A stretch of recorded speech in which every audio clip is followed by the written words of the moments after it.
மருத்துவம் மற்றும் மக்கள் நல்வாழ்வு. உற்றான் அளவும் பிணியளவும் காலமும் கற்றான் கருதி செயல் எனும் குறளின் இலக்கணத்திற்கு ஏற்ப தமிழ்நாடு அரசு மக்களின் உடல்நலத்தை பேணுவதில் தனிக்கவனத்துடன் செயல்படுகிறது. இந்த அரசு பொறுப்பேற்றவுடன் கோவிட் பெருந்தொற்றை எதிர்கொண்டு பேராளற்றுடன் சமாளித்தது. இதனைத் தொடர்ந்து நோய்களுக்கான மருத்துவ சிகிச்சைகளில் மட்டுமின்றி நோய்களை முன்கூட்டியே அறிந்து தடுக்கும் வழிமுறைகளிலும் உரிய கவனம் செலுத்தி வருகிறது. இந்த அரசால் செயல்படுத்தப்படும் மக்களை தேடி மருத்துவம் திட்டத்தில் தொற்றா நோய்களை கண்டறிய வீடுகளுக்கு நேரடியாக சென்று பரிசோதனைகள் நடத்தப்படுகின்றன. திட்டத்தின் கீழ் 2.55 கோடி பயனாளிகள் முதன்முறை சேவைகளையும் 4.75 கோடிக்கும் மேற்பட்ட பயனாளிகள் தொடர் சேவைகளையும் பெற்று பயனடைந்து வருகின்றனர். இன்னுயிர் காப்போம் நம்மை காக்கும் 48 திட்டம் இதுவரை 5,11,916 உயிர்களை காத்துள்ளது. இத்திட்டத்திற்கு இதுவரை 493 கோடி ரூபாய் செலவிடப்பட்டுள்ளது. மாண்புமிகு முதலமைச்சர் அவர்களின் வழிகாட்டுதலின்படி மாநிலம் முழுவதும் நடத்தப்பட்ட 1206 நலம் காக்கும் ஸ்டாலின் மருத்துவ முகாம்களின் மூலம் 17,82,687 பயனாளிகள் பயன்பெற்றுள்ளனர். முதலமைச்சரின் விரிவான மருத்துவ காப்பீட்டு திட்டத்தின் கீழ் இதுவரை 6,374 கோடி ரூபாய் மதிப்பிலான காப்பீட்டுத் தொகை அனுமதிக்கப்பட்டு 87,34,363 காப்பீட்டு கோரிக்கைகள் தீர்க்கப்பட்டுள்ளன. டாக்டர் முத்துலட்சுமி ரெட்டி மகப்பேறு நிதியுதவி திட்டத்தின் கீழ் கடந்த 5 ஆண்டுகளில் 34,40,550 மகளிருக்கு 4,042 கோடி ரூபாய் மதிப்பிலான நிதியுதவி விடுவிக்கப்பட்டுள்ளன. புற்றுநோய் மேலாண்மை இயக்கத்தின் கீழ் புற்றுநோய் விழிப்புணர்வு மற்றும் புற்றுநோய் கண்டறியும் முகாம்கள் இதுவரை 21 மாவட்டங்களில் நடத்தி முடிக்கப்பட்டுள்ளன. இவற்றில் கலந்து கொண்ட 79.17 லட்சம் நபர்களுக்கு புற்றுநோய் பரிசோதனை மேற்கொள்ளப்பட்டதில் 1929 நபர்களுக்கு புற்றுநோய் இருப்பது கண்டறியப்பட்டுள்ளது. அவர்கள் தற்போது உரிய சிகிச்சை பெற்று வருகின்றனர். ஆரம்ப கட்டத்திலேயே இவ்வாறு புற்றுநோயை கண்டறிவதன் மூலம் அவர்களை குணப்படுத்த முடியும். மேலும் கருப்பை வாய் புற்றுநோய் தடுப்பூசியை அரசு மற்றும் அரசு உதவி பெறும் பள்ளிகளில் பயிலும் 14 வயதிற்குட்பட்ட பெண் குழந்தைகளுக்கு வழங்கும் திட்டத்தை மாண்புமிகு முதலமைச்சர் அவர்கள் அண்மையில் தொடங்கி வைத்துள்ளார். மேலும் காஞ்சிபுரம் மாவட்டத்தில் அமைந்துள்ள அறிஞர் அண்ணா நினைவு புற்றுநோய் மருத்துவமனையை 398 கோடி ரூபாய் மதிப்பீட்டில் ஒரு ஒப்புயர்வு மையமாக மேம்படுத்தும் பணிகள் நடைபெற்று வருகின்றன. 2024 ஆண்டின் ஐக்கிய நாடுகள் இடைநிலை செயலணி விருதுகளில் சுகாதாரத்துறை அமைச்சகங்கள் பிரிவில் மக்களை தேடி மருத்துவம் திட்டத்தில் திறம்பட செயலாற்றியதற்காக தமிழ்நாடு அரசு விருது பெற்றுள்ளது பெருமைக்கு உரியது. இந்த இடைக்கால வரவு செலவு திட்ட மதிப்பீடுகளில் மருத்துவம் மக்கள் நல்வாழ்வுத்துறைக்கு 22,090 கோடி ரூபாய் ஒதுக்கீடு செய்யப்பட்டுள்ளது. தொழில் வளர்ச்சி.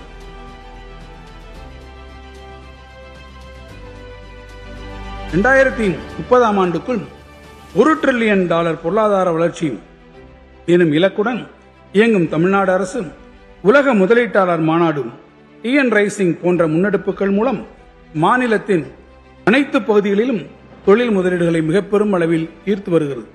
இந்த அரசு பொறுப்பேற்றுக் கொண்ட பின்னர் இதுவரை 36 லட்சத்திற்கும் மேலான வேலைவாய்ப்புகள் உருவாகும் வகையில் 12.3 லட்சம் கோடி ரூபாய் உறுதியளிக்கப்பட்ட முதலீடுகளுக்கான 1179 புரிந்துணர்வு ஒப்பந்தங்கள் போடப்பட்டுள்ளன.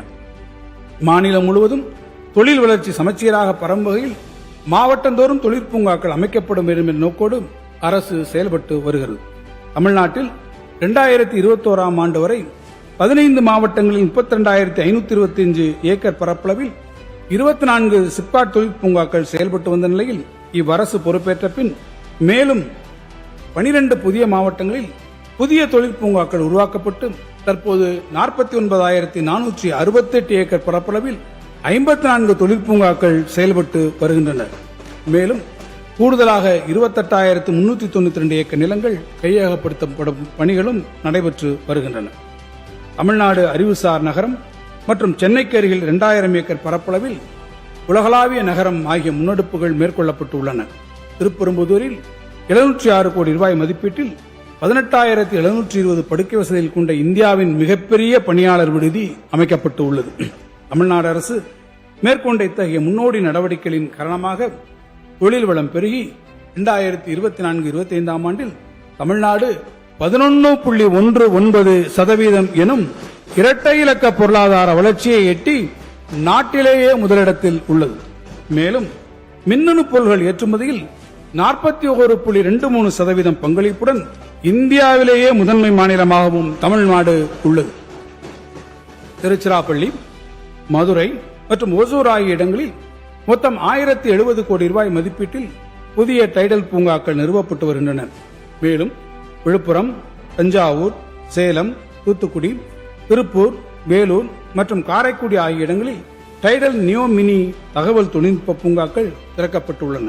இவை மட்டுமின்றி நாமக்கல், திருவண்ணாமலை, விருதுநகர், திருநெல்வேலி, கன்னியாகுமரி, ஈரோடு, நாகப்பட்டினம், கரூர் மற்றும் புதுக்கோட்டை ஆகிய இடங்களில் மொத்தம் 388 கோடி ரூபாய் செலவில் மினி தகவல் தொழில்நுட்ப பூங்காக்கள் நிறுவப்பட்டு வருகின்றன. தகவல் தொழில்நுட்பத்துறையின் வளர்ச்சியை பரவலான முறையில் விரிவுபடுத்துவதன் மூலம் தமிழ்நாடு முழுவதும் 25,500 புதிய வேலைவாய்ப்புகள் உருவாக்கப்படும். தமிழ்நாடு செமிகண்டக்டர் இயக்கம் 2030 எதிர்வரும் 5 ஆண்டுகளுக்கான செயல் திட்டத்தின் அடிப்படையில் 500 கோடி ரூபாய் மதிப்பீட்டில் நடைமுறைப்படுத்தப்படும்.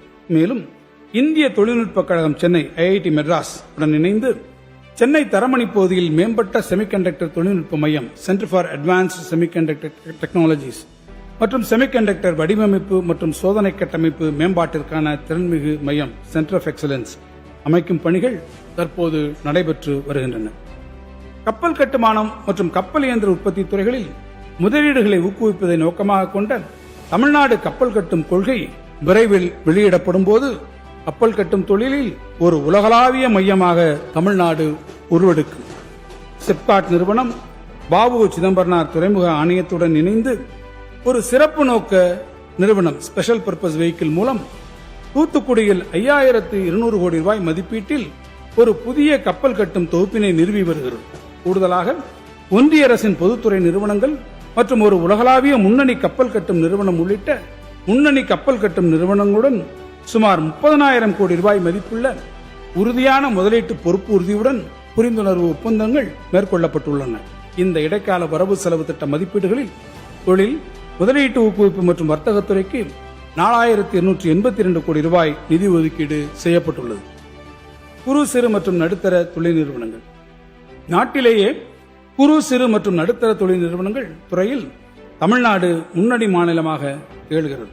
மொத்தம் 40 லட்சத்திற்கும் மேற்பட்ட பதிவு பெற்ற குறு, சிறு மற்றும் நடுத்தர தொழில் நிறுவனங்கள் அமையப்பட்டுள்ள நமது மாநிலத்தில் கடந்த 5 வருட காலத்தில் வங்கிகள் மூலம் 10.7 லட்சம் கோடி ரூபாய் வங்கிக் கடன் வழங்கப்பட்டுள்ளது.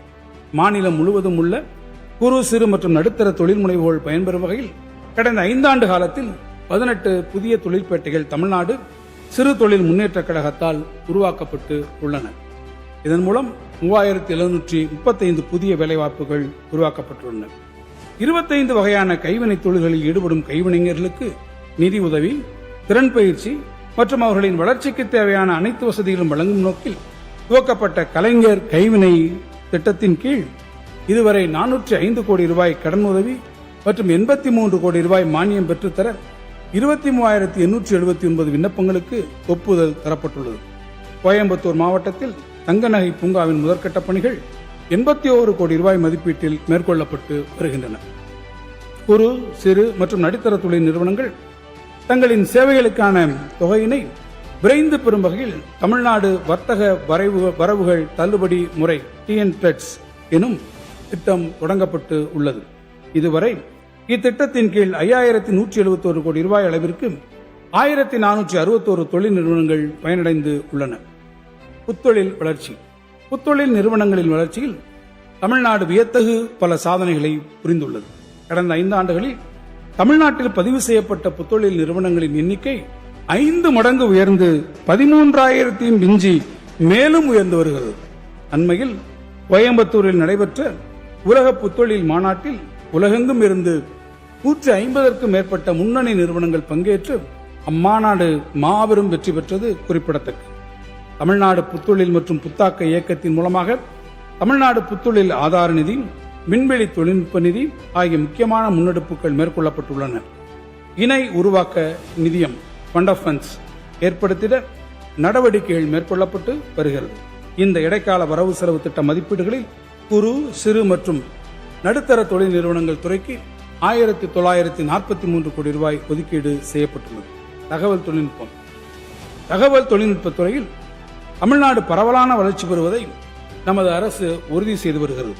ஆண்டுதோறும் 2.5 லட்சம் கோடி ரூபாய்க்கும் அதிகமாக தகவல் தொழில்நுட்பம் சார்ந்த ஏற்றுமதியுடன் மாநிலம் முழுவதும் பல லட்சம் தொழில்நுட்ப பணியாளர்களுக்கு நேரடி வேலைவாய்ப்பை வழங்கி வரும் பெரும் துறையாக தகவல் தொழில்நுட்பத்துறை திகழ்கிறது. 250க்கும் மேற்பட்ட உலகளாவிய திறன் மையங்கள் குளோபல் கேப்பபிலிட்டி சென்டர்ஸ் இயங்கி வரும் சென்னை இந்தியாவின் முன்னணி மையங்களில் ஒன்றாக உருவெடுத்துள்ள நிலையில் கோவை, மதுரை, திருச்சி உள்ளிட்ட நகரங்களும் இந்த வளர்ச்சி வேகத்திற்கு அதிகமாக பங்களித்து வருகின்றன. ஒன்றிய அரசின் மென்பொருள் தொழில்நுட்ப பூங்காக்கள் STPI நிறுவனம் வெளியிடப்பட்ட தகவலின்படி 2024-25 ஆண்டில் தமிழ்நாட்டில் மொத்தமுள்ள 38 மாவட்டங்களில் 32 மாவட்டங்களில் இருந்து தகவல் தொழில்நுட்ப ஏற்றுமதி பதிவாகியுள்ளது. இதன் மூலம் தமிழ்நாட்டின் தகவல் தொழில்நுட்பத்துறை மாநிலமெங்கும் வேலைவாய்ப்புகளை உருவாக்கி பரவலான வளர்ச்சியை பெற்றுள்ளது தெளிவாக வெளிப்படுகிறது. மேலும் மேம்பட்ட ஆராய்ச்சி அடிப்படையிலான ஆழ்நிலை தொழில்நுட்ப புத்தாக்க பயன்பாட்டை ஊக்குவிக்கவும் ஆழ்நிலை தொழில்நுட்ப புத்தொழில் நிறுவனங்களை ஆதரிக்கவும் தமிழ்நாடு ஆழ்நிலை தொழில்நுட்ப புத்தொழில் நிறுவன கொள்கை நாட்டிலேயே முதன்முறையாக தமிழ்நாட்டில்தான் வெளியிடப்பட்டுள்ளது. தமிழ்நாட்டை அறிவுசார் சொத்துரிமை தலைநகராக நிறுவிட தமிழ்நாட்டில் புத்தமை அறிவுசார் சொத்துரிமை மாநாடு நடத்தப்பட்டது. தமிழ்நாடு தொழில்நுட்ப மையத்தின் INT ஹப் சார்பில் 174 ஆழ்நிலை மற்றும் வளர்ந்து வரும் தொழில்நுட்ப புத்தொழில் நிறுவனங்களுக்கு தேவையான வசதிகள் செய்து கொடுக்கப்பட்டுள்ளன. மேலும் புத்தொழில்கள் வழியாக புத்தாக்கம் மற்றும் அனைவருக்குமான வளர்ச்சியை ஊக்குவித்திட 27 ஆழ்நிலை தொழில்நுட்பம் மற்றும் வளர்ந்து வரும் தொழில்நுட்ப தொழில் வளர்காப்பங்களுடன் புரிந்துணர்வு ஒப்பந்தங்கள் மேற்கொள்ளப்பட்டு உள்ளன. தமிழ்நாட்டில் உள்ள 12,525 கிராம பஞ்சாயத்துகளையும் கண்ணாடிகளை கம்பிவடம் மூலம் இணைத்து அதிவேக அலைக்கற்றை வழங்கும் திட்டப்பணிகள் தமிழ்நாடு கண்ணாடி இழை வலையமைப்பு நிறுவனத்தின் டான்பினெட் மூலம் தற்போது 11,953 95% கிராம ஊராட்சிகளில் முடிக்கப்பட்டுள்ளது. இத்திட்டத்தின் வாயிலாக மாண்புமிகு தமிழ்நாடு முதலமைச்சர் அவர்கள் 11/10/2025 அன்று 10,000 கிராம ஊராட்சிகளில் நடைபெற்ற கிராம சபை கூட்டங்களில் இணைய வழியில் கலந்து கொண்டு சிறப்புரை ஆற்றினார்கள். இந்த இடைக்கால வரவு செலவு திட்ட மதிப்பீடுகளில் தகவல் தொழில்நுட்பவியல் மற்றும் டிஜிட்டல் சேவைகள் துறைக்கு 219 கோடி ரூபாய் ஒதுக்கீடு செய்யப்பட்டுள்ளது. நீர்வளம் நீரின்றி அமையாத உலகு எனும் பேருண்மையை உணர்ந்துள்ள நமது அரசு நீர் மேலாண்மையை செவனே செயல்படுத்திட கடந்த 5 ஆண்டுகளில் ஒருங்கிணைந்த நீர்வள மேம்பாட்டு திட்டம் உள்ளிட்ட பல அளப்பரிய திட்டங்களை செயல்படுத்தி வந்துள்ளது. புதிய நீர்ப்பாசன கட்டமைப்புகள் அமைத்தல், நிரந்தர நீர் மேம்பாட்டு திட்டங்கள், வெள்ள பாதுகாப்பு மற்றும் பாதிப்பை தணிப்பதற்கான திட்டங்கள், அணைகள் மேம்பாடு, கடலரிப்பு தடுப்பு திட்டங்கள் உட்பட நீர்வளங்களை புனரமைத்து மேம்படுத்தும் அனைத்து பணிகளுக்கும் கடந்த 5 ஆண்டுகளில் 17,096 கோடி ரூபாய் நிதி ஒதுக்கீடு செய்யப்பட்டு பணிகள் நடந்து வருகின்றன. பாசன வசதிக்காக சிறப்பு தூர்வாரும் பணிகள் காவிரி டெல்டா, பரம்பிக்குளம் ஆழியாறு, தாமிரபரணி மற்றும் வைகை உள்ளிட்ட வடிநிலங்களில் 498 கோடி ரூபாய் மதிப்பீட்டில் மேற்கொள்ளப்பட்டுள்ளன. சென்னை மற்றும் அதனை சுற்றியுள்ள பகுதிகளில் 1,218 கோடி ரூபாய் மதிப்பீட்டில் வெள்ளத்தடுப்பு பணிகள் மேற்கொள்ளப்பட்டு பல்வேறு திகால்கள் மேம்படுத்தப்பட்டுள்ளன. மேலும் தமிழ்நாட்டின் பல்வேறு பகுதிகளில் புயல் மற்றும் கனமழை காரணமாக ஏற்பட்ட வெள்ள பாதிப்புகளை தணித்திடும் வகையில் 362 கோடி ரூபாய் செலவில் நிரந்தர வெள்ளத்தடுப்பு பணிகள் மேற்கொள்ளப்பட்டுள்ளன. சென்னை மாநகரின் குடிநீர் வழங்கும் ஆதாரங்களை பெருக்கிடும் வகையில் சென்னைக்கு அருகே திருப்பூரில் கோவளம் உப வடிநிலை பகுதியில் 342 கோடி ரூபாய் மதிப்பீட்டில் 2.25 TMC கொள்ளளவு கொண்ட மாமல்லன் நீர்த்தேக்கம் என்ற ஒரு புதிய நீர்த்தேக்கத்திற்கு அண்மையில் மாண்புமிகு முதலமைச்சர் அவர்கள் அடிக்கல் நாட்டியுள்ளார்கள். பல்வேறு நீர் மேலாண்மை திட்டங்களை சிறப்பாக செயல்படுத்திய நீர்வளத்துறைக்கு நீர் மேலாண்மைக்கான தேசிய நீர் விருது, உலக பாரம்பரிய நீர்ப்பாசன கட்டமைப்பு விருது, பங்கேற்பு பாசன மேலாண்மை விருது உள்ளிட்ட 10க்கும் மேற்பட்ட உயரிய விருதுகள் கிடைக்கப்பெற்றுள்ளன. நீர்வளத்துறைக்கு இந்த இடைக்கால வரவு செலவு திட்ட மதிப்பீடுகளில் 10,076 கோடி ரூபாய் ஒதுக்கீடு செய்யப்பட்டுள்ளது. எதிர்வரும் ஆண்டுகளில் தமிழ்நாட்டின் மின் தேவை தற்போதைய அளவை விட 2 மடங்கு உயர்ந்திடும் என்ற மதிப்பீட்டின் அடிப்படையில் 100 பில்லியன் யூனிட் கொண்ட புதுப்பிக்கத்தக்க பசுமை ஆற்றலை உருவாக்கும் புதிய திட்டங்கள் வகுக்கப்பட்டு வருகின்றன. முதற்கட்டமாக கன்னியாகுமரி மாவட்டம் வெள்ளிமலை பகுதியில் 1000 மெகாவாட் திறன் கொண்ட நீரேற்று மின் திட்டத்தை 5320 கோடி ரூபாய் முதலீட்டில் பொதுத்துறை தனியார் பங்களிப்புடன் உருவாக்கும் பணிக்கான முதற்கட்ட ஆய்வுகள் நிறைவடைந்துள்ளன. மேலும் நாள் முழுவதும் உறுதியளிக்கப்பட்ட பசுமை மின்சாரம் வழங்கும் நோக்கத்தோடு இதுவரை மணிக்கு 1000 மெகாவாட் திறன் கொண்ட மின்கல சேமிப்பு திட்டங்கள் பேட்டரி எனர்ஜி ஸ்டோரேஜ் சிஸ்டம் உருவாக்கிட ஒப்பந்த புள்ளிகள் இறுதி செய்யப்பட்டுள்ளன. மாநிலத்தில் உள்ள புதுப்பிக்கத்தக்க எரிசக்தி திறனை மேம்படுத்துவதற்கென புதிய ஒருங்கிணைந்த புதுப்பிக்கத்தக்க எரிசக்தி கொள்கை விரைவில் வெளியிடப்படும். எரிசக்தி துறைக்கு இந்த இடைக்கால வரவு செலவு திட்ட மதிப்பீடுகளில் 18,091 கோடி ரூபாய் நிதி ஒதுக்கீடு செய்யப்பட்டு உள்ளது.